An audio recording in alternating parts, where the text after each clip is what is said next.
fantasy football. First you get the players, then you get the points, then you get the women.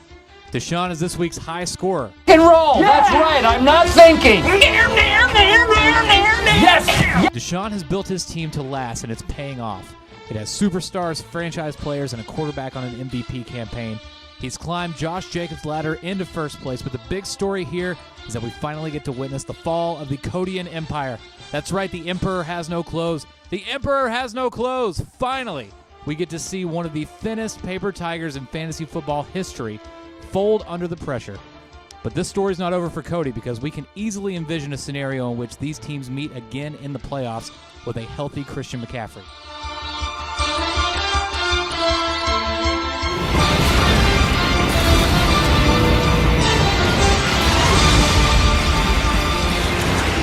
We go now to Garrett's matchup with New Nick. Defense wins championships is an old football adage that doesn't really apply in fantasy, but every once in a while, Baltimore can go get you 26 points. Garrett put up another strong case for making it to regionals. And to think they were this close to regionals. What the hell are regionals? They're this close, Pierce. But it didn't come without a price. Dak Prescott's sideways ankle would make anyone Brandon Ayuk their lunch.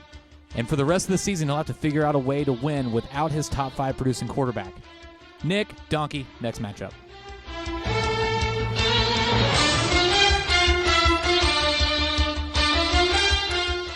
I suppose I can't run from my own failures in these recaps forever. I've had bad luck, I've had injuries, but in week 5, I have no one to blame but myself. The points that I needed to beat Sharif were left on my bench, hanging a dark cloud over my Miami Beach vacation.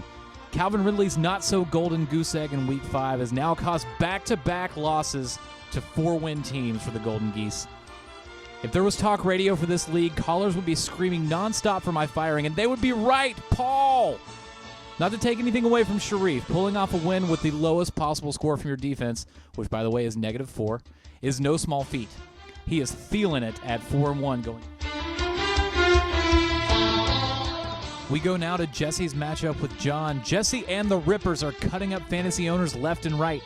Even as the first manager in this league to start an inactive player on his roster, for shame, Jesse. He put up an impressive 143 points led by Mahomes, Zeke, and the girly man. Unleashing the monster inside like Dexter, Jesse's won 3 of his last 4, killing people left and right. John's team continues to be an enigma. I mean, seriously, what the fuck is going on with those guys? A real Dr. Jekyll and Carlos Hyde situation going on there. He had some bye-week trouble with Adams and Galladay on holiday, but if he can't find some consistency, he'll be home during the playoffs kittling himself. Jesse picks up a crucial 3rd win and finds himself in playoff position.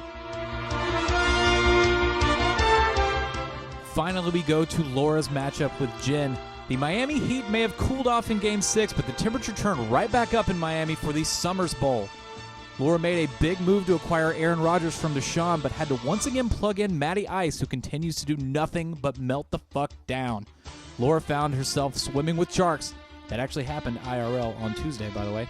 Finding herself in over her head, Jen rode a wave of scoring by Travis Kelce and Chris Carson to win the battle for Jeff and Pat's affection. That's it for your Week 5 recap. See you in Week 6, and suck a dick, dumb shits!